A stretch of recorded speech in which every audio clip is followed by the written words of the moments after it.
Ghana mu nsɛm no ɛdɔɔso nti wotre nwum sɛ ya na ɔman ɛho nsɛm ayi wahi asɛm na wadwan ne yɛne nyinaa yɛaka Ghana ho nsɛm ne ɛwɔ ka fa ho bia nso no de to Facebook page no so a ebripam yɛbɛkenkan so ɛde amount nti currently yɛ live on Facebook, YouTube, join yɛsisi a na afei discussions no yɛmmom na yɛnkɔ yɛnim na ɛne efiada emrada ɛna ɛyɛ aban lawyer penny the Attorney General of the Republic of Ghana ɔsan so yɛ Minister for Justice I ba tentene ne ho nsɛm a apart from so yɛ aban lawyer penny no ɔhwɛ sɛ de wɔn nyinaa betumi akɔnkan wɔ mu na ɛnra obegyina simpie so ɛde nsɛm atu dwa na ne press conference ni mu no ɔsɛ ɔyɛ accountability edi ɔka deɛ ɛwɔ hɔ ɛde akyerɛ Ghana fo Attorney General Dominic Ayine ɛkasai na mepɛsɛ yɛtie ne nsɛm ne kakra yɛwie a yɛdi nkɔmmɔ na ne yɛmɛwɔ ka no maka yɛntie ne nsɛm ne kakra plies. Okay, and I would have been very happy to hand over Abutrika as I have done, okay, and then get Oforiata quickly in return. All right, but usually the extradition proceedings take place in a court of competent jurisdiction. In our case, that is the district court.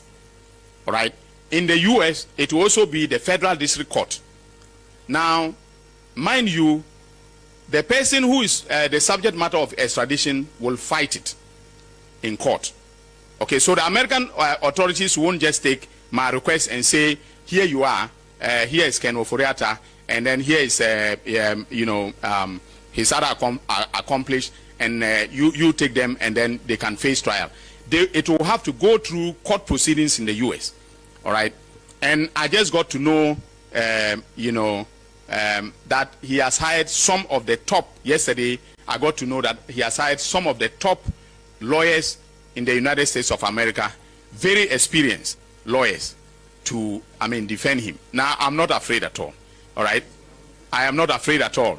But it means that there's going to be a fight in the federal courts in the U.S. If the district court says no, he will go to the circuit court. All right. If the circuit court says no, he's entitled to go to the U.S. Supreme Court to fight his case. So I cannot tell you that he will come tomorrow or he will come the next day. Okay, and I'm just being honest. Accounting to the people means being explicit and truthful. So this is what we are faced with. But I have on behalf of the government of His Excellency John Dramani Mahama, we have taken the requisite steps to bring him to Ghana to face trial. And if I were him, this is his home. He should just join the next flight and come here. Under my watch, he will not be treated unfairly. He will go through due process and be prosecuted just like any other person, just like Kobina Edubohi or Hanan or any of the persons that I have filed charges against. We aban lawyer penny the Attorney General Emma Oman Ghana na Article 88 of Ghana your constitution Article 88 no as a chere the aban lawyer penny ni dwumadi a obedi anase ni tumi a ehye ne nsa eni dwuma yesu wodi na wo hwe 88.3 no or say the Attorney General shall be responsible for the initiation and conduct of all prosecutions of criminal offences. Enti se ba se yemo obi kwadu emfa ni nyina mra no anaso obi adi abonefo sem bi yemo ne kwadu mfa ni nyina wo mra no a se yeketa ahye se ye bibia no a aban lawyer pani na so ye no ene edi animu gina wo man nenam ema emra ene se nipa ne di enu nti ni dwumadie no kura se wo hwe office of the special prosecutor wadi ni dwuma awie nyina akyi no na ontumi nko so okofa Ken Oforiata Edinaba Street na say fa Attorney General na kache.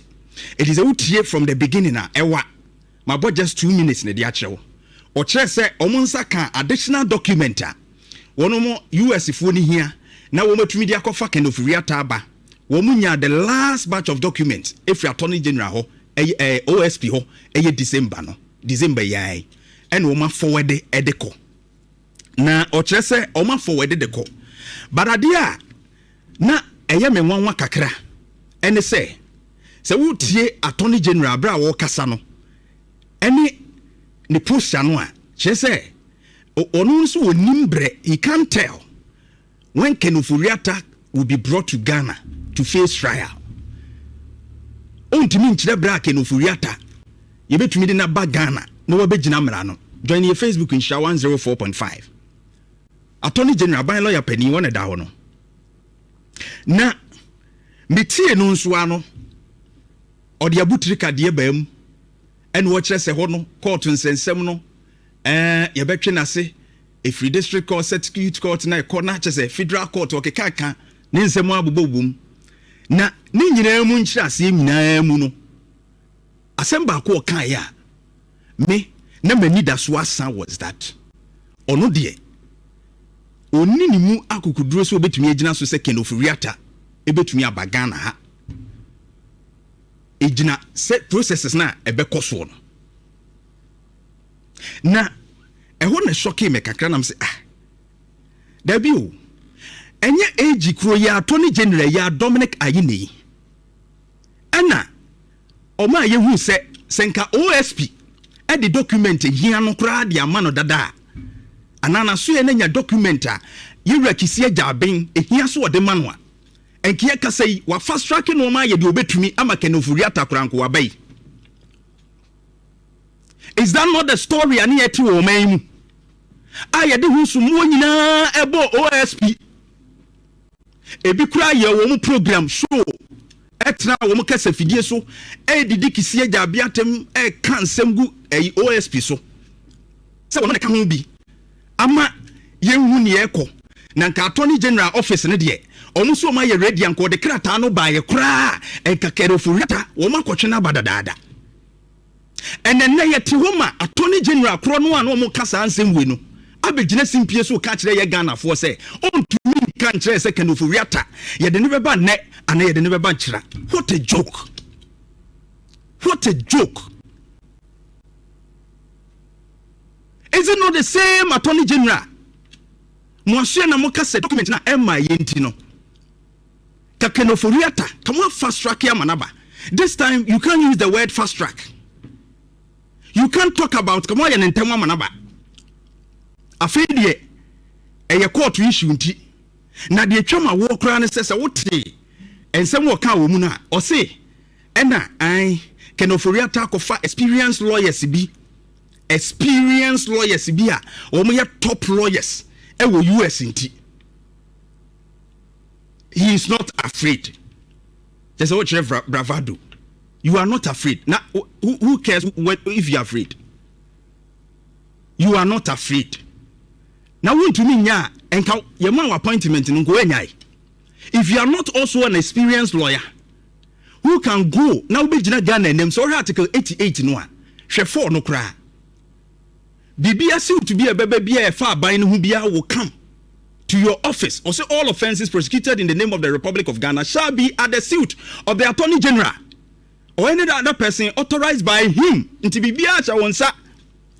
A first will be a diabonifo sem suit to be a court and send some Yinacha Wonsa. Now only a lawyer for be echo Renimu US. Now catch they say we're fair experienced top lawyers. And are you telling us that you are incompetent? Dr. Dominic Ayine, oh catch they say, well you man diaman untimi. You fear the experienced lawyers in the US. And until you don't even know the timelines of this issue. Is that what Opes Okachayana?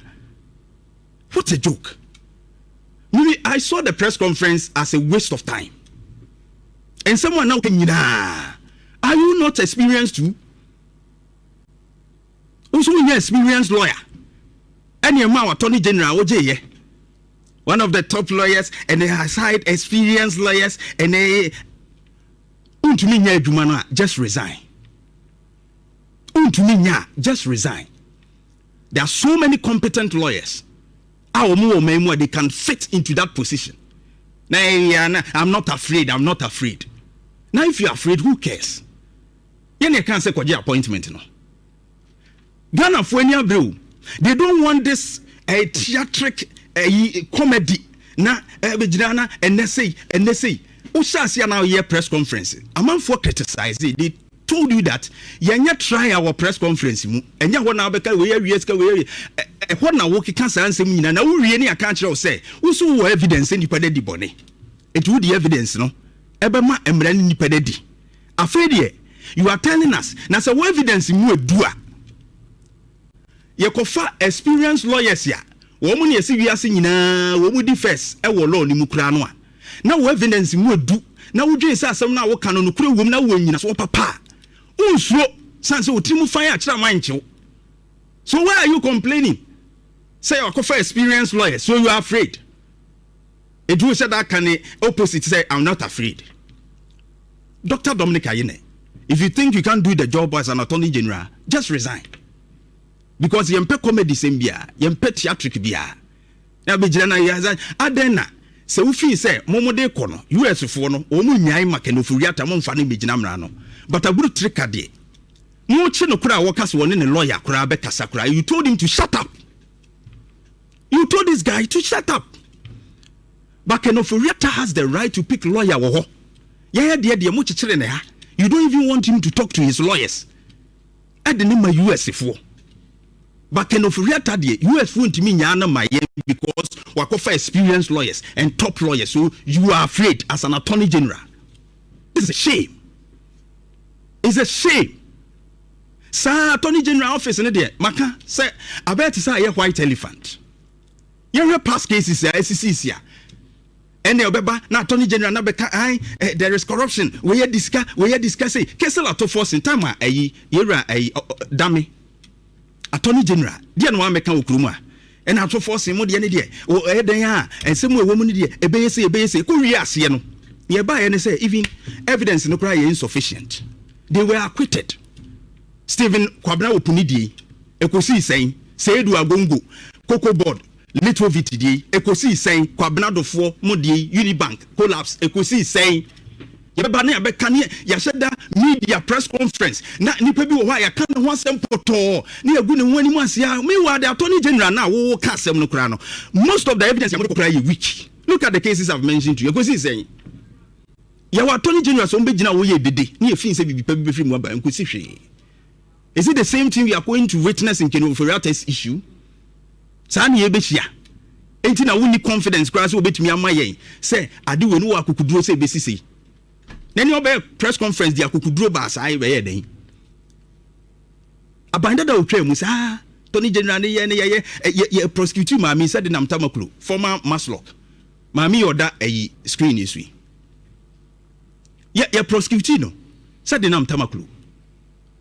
Oni hawa amanone ba ye di nyasem wo haina as absentia ye di wi ese mfa nkotum free sa bra di asem abanda da na penso maami ye ntimi mfa ne mai wo ma ha insia extradition process na ka wiem enra se age wo boso sa afi ne wo mo hwese wo mbe na ono kra no ma na ba no abeseve ne term aka na ayi ejunim se nkosi hwia miehu Ghana fo ye nye comedy ne ebetie ene nye theatrics bia na ebetie. What we need say ye behu say ne mo ka kire ye say manfo bia disika wo ma bo man kro no mo ma ya boka no mo de wo ma ba aba sankrofo na be face prosecution ene nia. That's what Ghanaians need.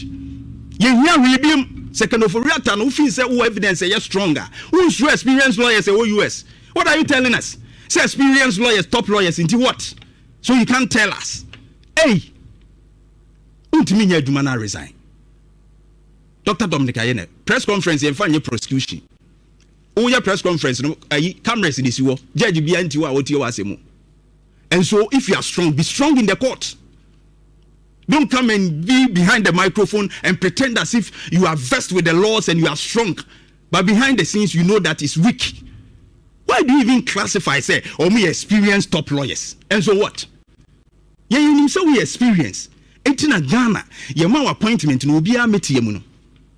Yanka hore. No. Press conference na ye is a waste of time. In here bim. By NDC kind of Riata issue we know. Someone hwe here. this will drain your goodwill more than 60 to 70%. Yeah, it will cost you in 2028 elections. NDC. Kenoforia ta sem we no. Se be mo be kan no. Entimi anwie saa. The goodwill GD Ghana for mu, it will drain by 60 to 70%. Yeah. Votes will be lose in 2028. I bet shock him. Don't joke with this issue. Because he says it's a high profile case. Don't deceive us. In here, Sembrani Yejuma. In Sha 104.5. We a cream sem. It's still live on Facebook. In Sha 104.5. YouTube is here live.